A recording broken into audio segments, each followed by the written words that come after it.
Did you miss me? Oh my God, you guys. I'm so sorry. I'm so sorry that I have been gone. It has been a really busy couple months. I think my last episode was in March. And then I got like this wild idea just to start my own business. So forgive me. Your girl has been busy, but holy shit, we have some stuff to talk about. Oh my gosh.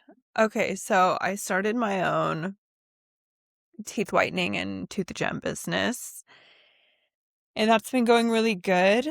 I've learned a lot. I've done like a couple of markets. I did the Washington County Fair. I have a couple of other vendor events coming up at the end of the month. I have a couple of bridal shows this year and next year. I just opened my business to also do mobile events, and then I fly to Miami in November. Excuse me. I fly to Miami in November to take a training course on grills. So grills will be added to the menu, and I'm very excited about it. I want to bring you back to a couple months ago. I was at work. I'm gonna set the scene, okay? I was at work. It was just a random Thursday. I got a little email, Ancestry has updated their terms and conditions. And I'm like, oh shit, you know what? I haven't looked at my Ancestry in years. And I log in and I go to look at my DNA because, stuff's always updating. And I noticed that my mom has now done an Ancestry test. And I see that my sister has also done an Ancestry test. Sit down. Sit down. It shows my sister as my half sister. So I'm looking at my phone and I'm like, half sister. I'm literally in the bathroom at work. Literally in the bathroom at work. Half sister, what the fuck? So then I text my mom jokingly, you got some splaining to do. What is this? Why does this say half sister? I was not expecting my mother to say, there was never a good time to tell you. What? You were going through so much. I only knew when Valerie showed me. Excuse me? So my dad's not my dad? And she's like, well, your dad's your dad. How my dad's my dad. I'm like, you're adopted. She's like, I never... Wait, can we just hold the fuck up for just 1 second? Let's just sit down and let's just fucking sit down for 2 seconds. My dad is not my dad. I don't have a single drop of melanin in my goddamn DNA. I am white as fuck. English, Irish, Scottish. I have freckles. I have these cute, annoying little red highlights in my dirty brown hair, like my brown hair. The signs were there. The signs were there. My mom said she never fucking would have thought in a million years that my dad was not my dad. So, of course, I'm just fucking devastated. I've called every cousin, uncle, family member that I can, bawling, hysterical. Mind you, I had patience. So I asked, can you go see my patient? I'm trying to calm down. I sit through that entire hygiene appointment. Luckily, my patient was watching Netflix and I'm sitting there doing her cleaning, crying. I'm literally crying and I'm like dabbing my tears away. And then I move my next patient over and then I go to lunch. So I'm calling and calling and calling, and everybody is fucking blown away. Not one single person is like, oh yeah, we knew. My sister, Valerie, she was like, it was never my. I'm like, why the fuck didn't you tell me? And she's like, this wasn't my burden. This was mom's burden. And you know what? Respect. She should have been the one. My middle sister is in just straight denial.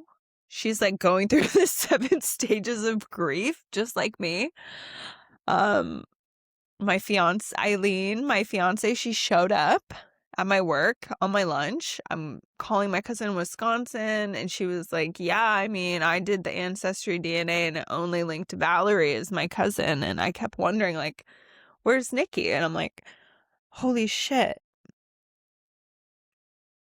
And I'm trying to relive that day. It was so devastating. I felt like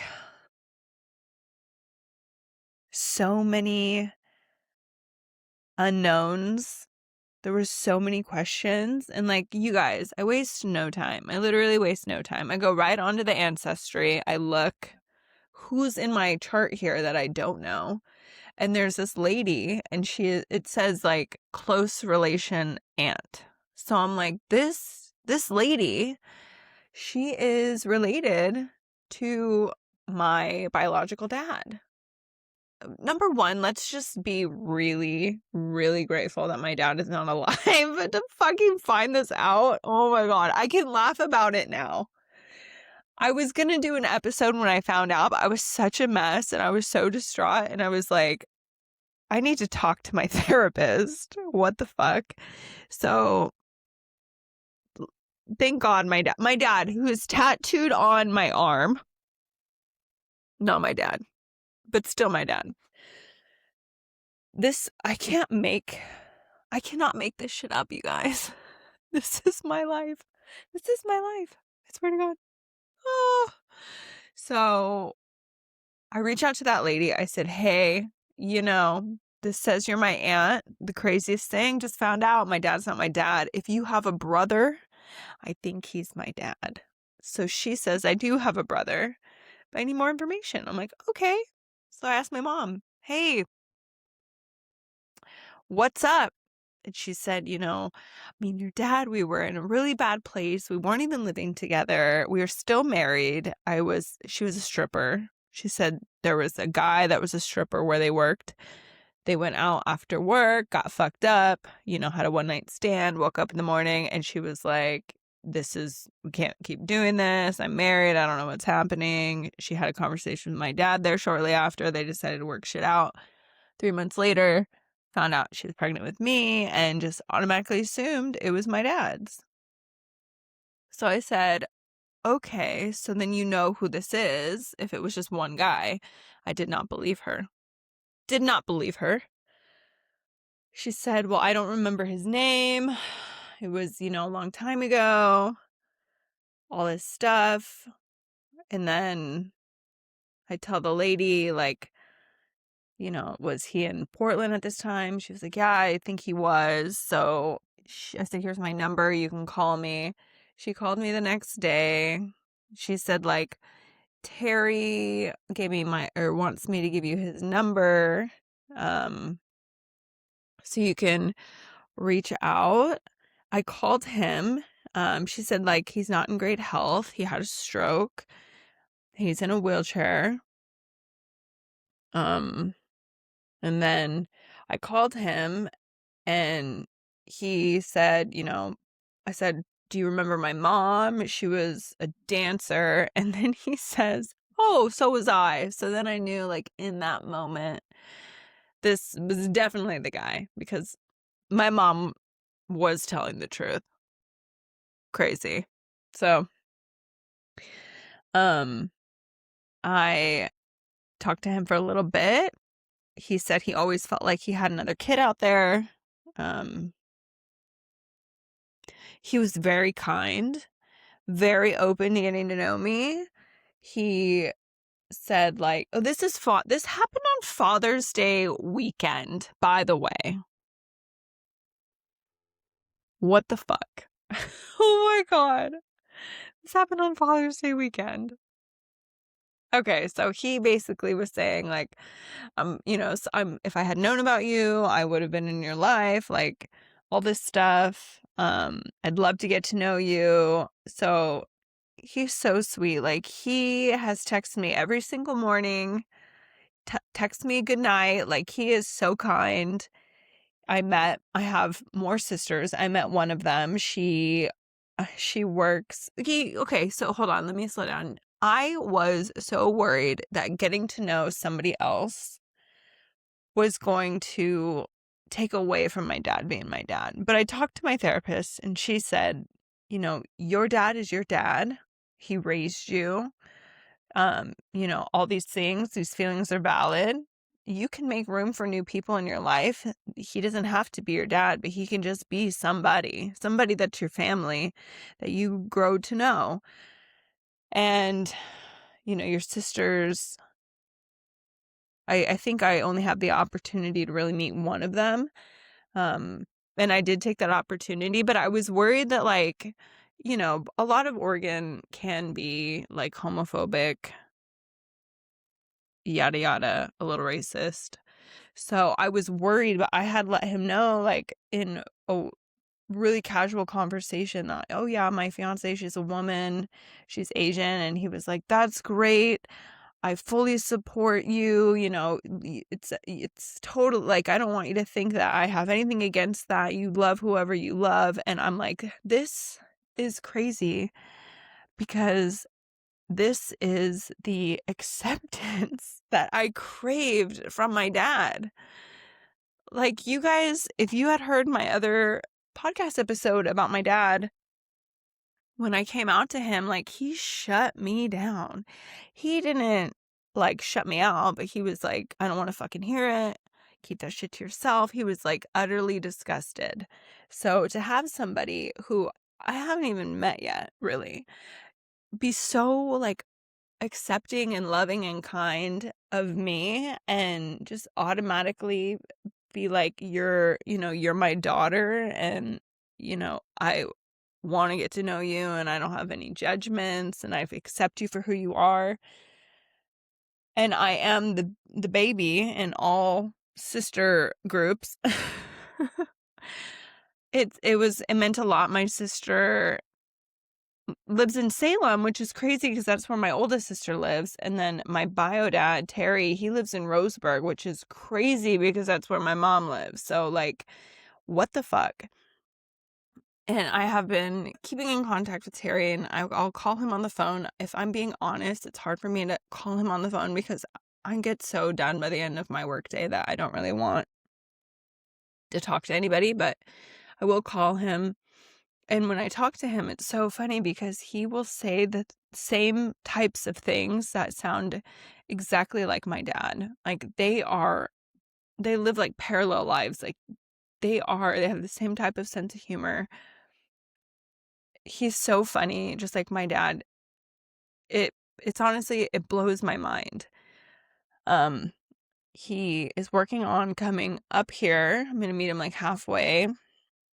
Still haven't met him yet, but it should be soon. But I did meet Andrea, and she works at one of the bars that she works at is a gay bar. So she invited me and a couple, like my fiance and a friend, down to watch a drag show, which was great.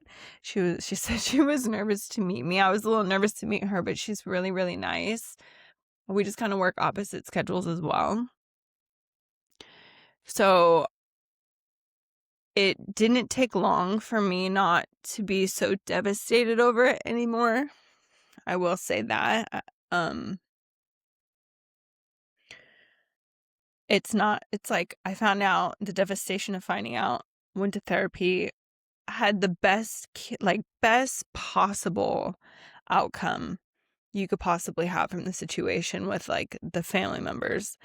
And my own family, like, they've never like been so supportive and like reached out to me and made sure that I was good. And like my sister Robin, through all of our like ups and downs, she cried. She just was like, I hope he's really nice to you. You deserve somebody who's really nice.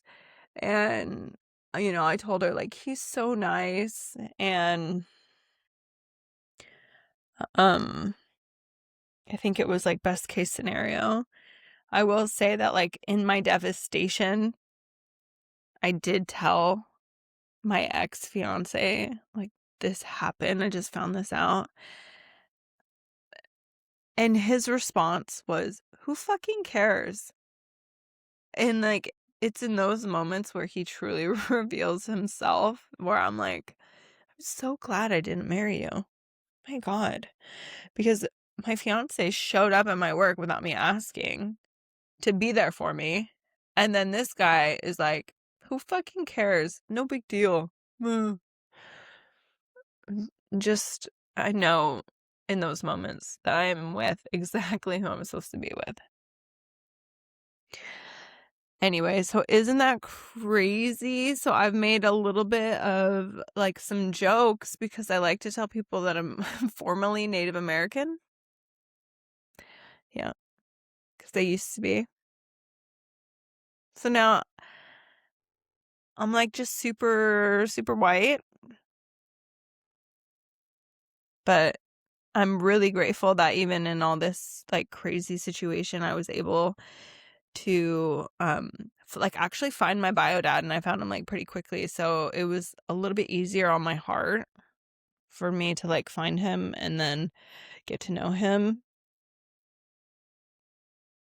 But yeah, I know. I can't believe it. And then I have other really crazy news that I can't share with you yet, which is a big bummer, but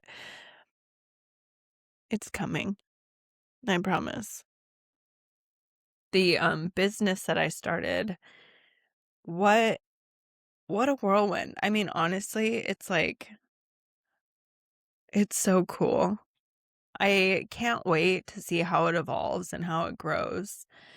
It makes me really proud of myself. Like, it's definitely something that I really enjoy doing. I never feel like I'm working while I'm there. I always feel like I'm in my passion. Like, I finally found my passion. Like, clinical hygiene is so difficult and it just is wearing me down. And so for me to have this, I'm really excited about the grills. If you want to go follow my business page, it's at ice.queen.whitening. And then, excuse me, my events page is ice.queen.events. And I hope I get to do some really fun events like that, like a bachelorette or like a wedding would be crazy. Birthday party, a corporate event, like whatever. It would be so much fun to be able to do that. And the county fair really showed me that that high-paced volume. I did 40 gem clients over the span of the fair. And I booked like 2 whitenings and I just got my name out there and people were like, oh my God, I've seen your signs, because I got those like yard signs and I've been like putting them out all over my town. And people are like, oh my God, you're the ice queen. And I'm like, oh, that's me. But it's been great. People are starting to like find me on Google. I had 3 Google searches today that came and got some services done. So that's really good. I want to introduce you guys over here. She's sleeping right now. Her name is Rue. She's a sugar glider. She's the newest family. She's the newest family member in the Moreho household. She crabs a lot. I don't know if anybody knows anything about sugar gliders, but before they're bonded to you, she's a sassy little asshole. Sassy little asshole. Yeah. But the corgi is obsessed with her. Atlas is completely obsessed with her. So anyway, I just had a little bit of time. I was laying in bed. I was like trying to make my website a little bit better and work on like the event page and all that stuff. And I just thought, oh my God, this would be a really good opportunity for me to come record an episode.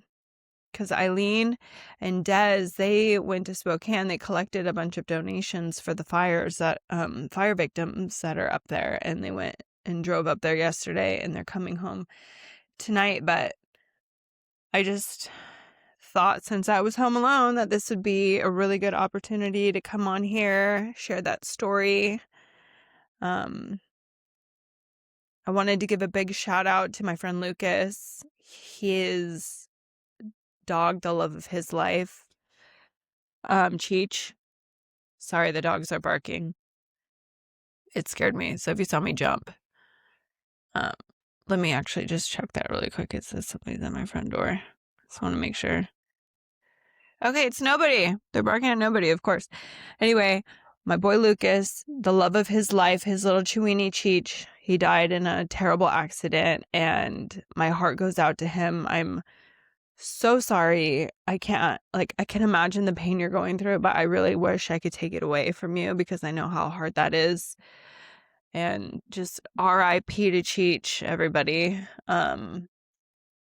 Hopefully I can stay a little bit more consistent with the episodes. A lot of people were like reaching out and asking, like, when are we going to get a new episode from you? And I'm like, you guys, I'm so busy. I don't even know. I haven't even like really gone on any trips. We are going to Mexico next month for our anniversary. We're going to spend a week in Sayulita, and I am so excited. I said next week, but I meant next month, actually. And I have tooth gems too. Yes. So anyway, thanks for being a loyal listener. I missed you guys. I'm so sorry. It took me months to put out an episode. And hopefully I will see you again. Okay, love you. Bye.